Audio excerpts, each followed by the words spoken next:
Never threaten the children of a species capable of burning stars. That inscription sits at the entrance of every space station in the galaxy now. But 50 years ago, nobody believed it mattered.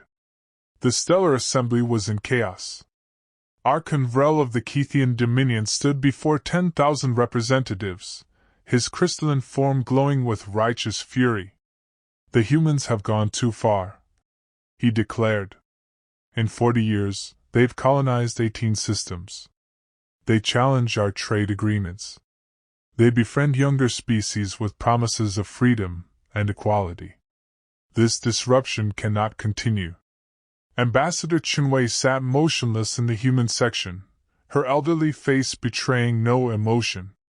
But her hands gripped the armrests tightly. From across the vast chamber, an ancient voice resonated. "You speak of disruption, young Archon. But do you remember the axiom? Do you remember the Norvathi?" All eyes turned to Sage Loomis of the Ethons, being so ancient they existed partially in higher dimensions. His form shimmered with concern. "The axiom is superstition," Vrel scoffed. "The humans are peaceful. They can be controlled." "The Norvathi seem peaceful too," Loomis warned. "Until the Sethrak attacked their children. Then the Norvathi erased the Sethrak from existence. Every world, every record, every trace. The axiom was written in that blood: never harm the young of a space-faring species, for their parents will burn galaxies in response." But Vrel wasn't listening. "I propose we intercept the human convoy heading to Tau Ceti. 17 ships carrying families, children. We make demands. When humans see we're serious, they'll accept limits." Ambassador Chen stood, face pale. "You're talking about threatening children?" "I'm talking about preventing war," Vrel replied coldly. The vote was called. 921 in favor. 178 against. As the session ended, Sage Loomis approached Chen. "I'm sorry, Ambassador. I tried to warn them."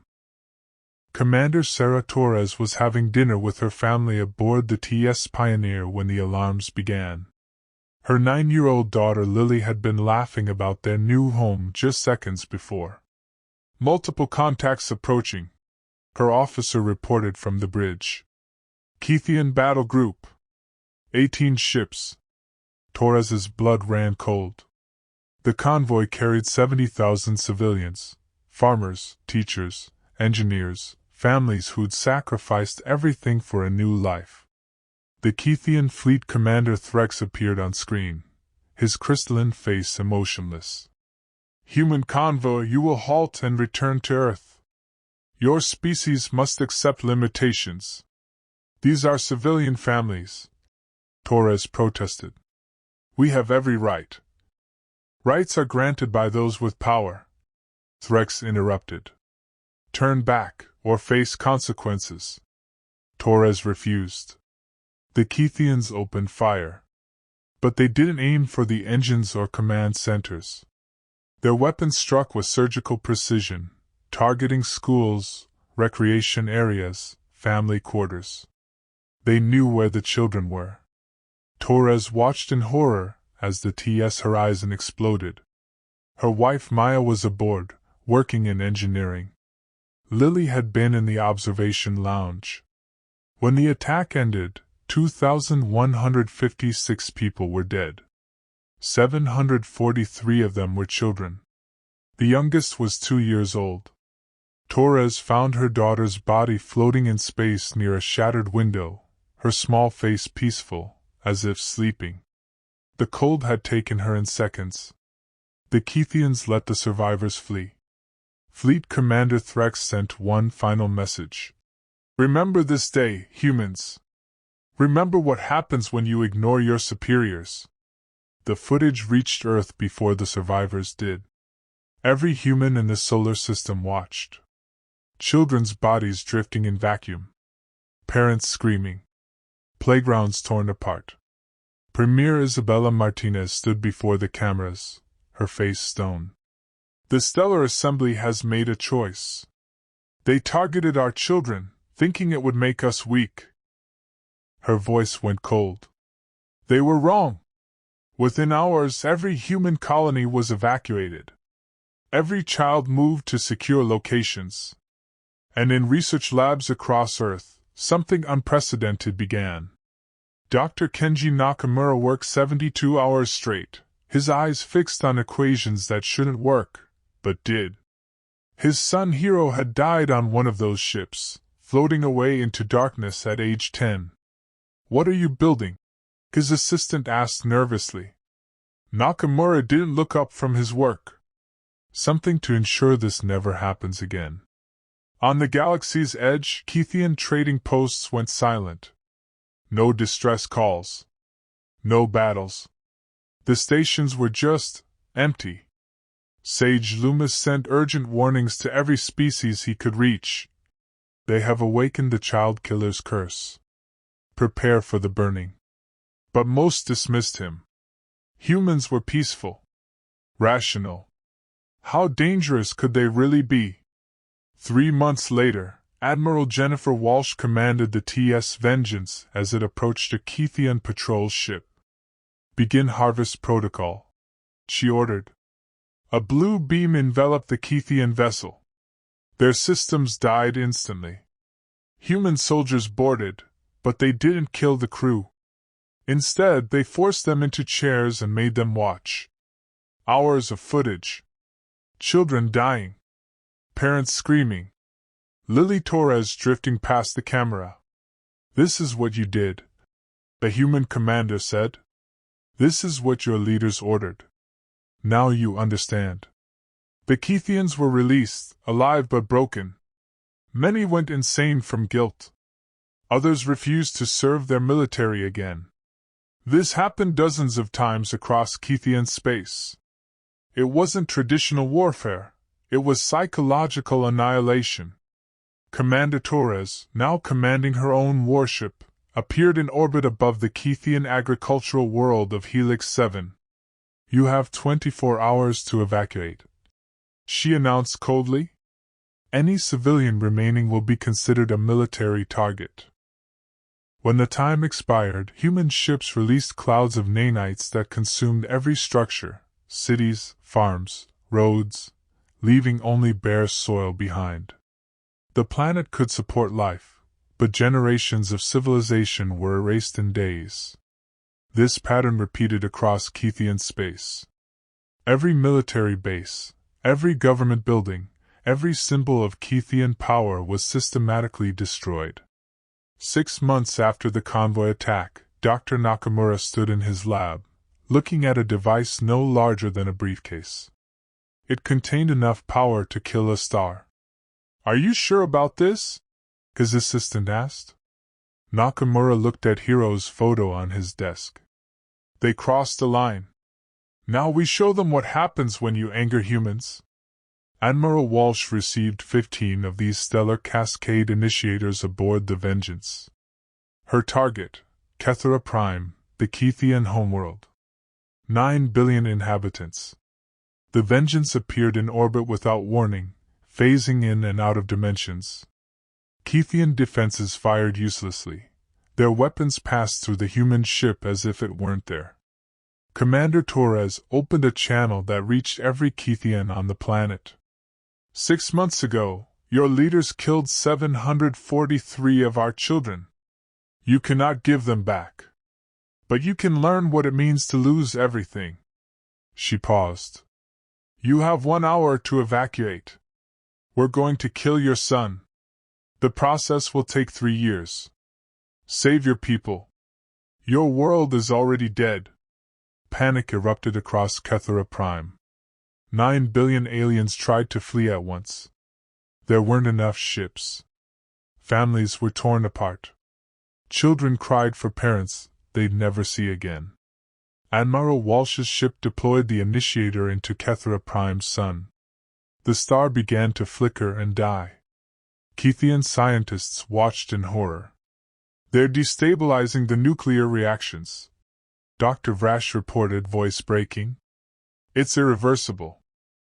1 year after the attack, The Stellar Assembly assembled a coalition fleet, 60 species, thousands of ships, the largest military force in galactic history. Admiral Walsh met them with a single vessel. "This is Admiral Payne of the Combined Fleet," came the transmission. "Surrender immediately." Walsh stood alone on her bridge.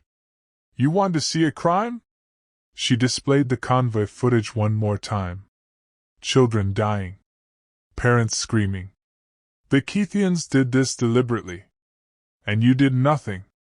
The alien fleet surrounded her ship, attempting intimidation. "You want to know what real power looks like?" Walsh said calmly. The Vengeance fired a weapon at an empty star system 60 light-years away.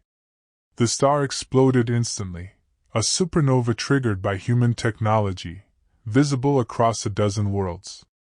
The alien fleet froze in terror.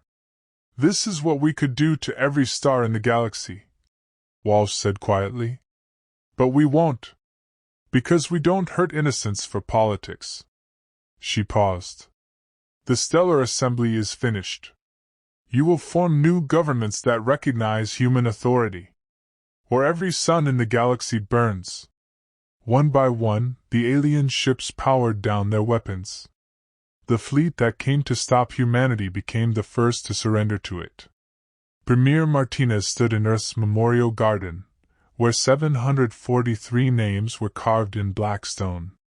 She read them every morning. Lily Torres. Hiro Nakamura. Hundreds more. Sage Loomis visited 3 days later. "You've become what the Norvathi became, the galaxy's masters." Martinez sat beside Lily's name. "We never wanted this. We wanted to explore. To make friends among the stars. But they took that choice away," Loomis replied. "The Kethian leaders are still alive," Martinez said. "Fleet Commander Threx. The ones who gave the orders. Sometimes I think about hunting them down. But you haven't." "No. Killing them won't bring back our children. It would just make us the monsters we fought against." Loomis studied the memorial stones. "What will you do now? You have the power to rule the galaxy." Martinez's eyes hardened. "We'll use it to protect. Human ships will patrol every trade route. No species will ever again use children as weapons." She paused. "And if anyone tries, they'll learn the same lesson the Kethians learned," Loomis finished. Commander Torres now commanded the memorial fleet guarding the site where the convoy was attacked. Every piece of wreckage was preserved as a monument, a reminder of what happened when someone crossed humanity's line. In her quarters, she kept Lily's journal. The final entry, written the day before the attack, still broke her heart. "Going to see the new world today. Dad says we'll build cities and make friends with aliens. I hope they like us." Across the galaxy, the new order took shape. Human ships appeared in systems where pirates had operated for centuries. Trade routes became safe. Refugee camps received aid. And in the archives of every species, new warnings were added. Never harm the young of a space-faring species. Never threaten children as weapons of war. The consequences are too terrible to imagine. The axiom had been rewritten in blood and fire. It now read, "Never harm the young of any species, for their parents may be human, and humans protect their children above all else, even if it means burning the galaxy to ash." Dr. Nakamura continued his research, but his focus changed. Instead of weapons, he now built tools for healing, medical technology, environmental restoration, creation instead of destruction. He kept Hiro's photo on his desk, but added a small sign beside it. "For those who come after." The galaxy was different now. It wasn't the future humanity wanted when they first reached for the stars. They dreamed of exploration and friendship. Instead, they'd become the galaxy's guardians. forever because watching, the galaxy had learned what forever happens ready when to you respond to human threats children, against the innocent, and it would never forget.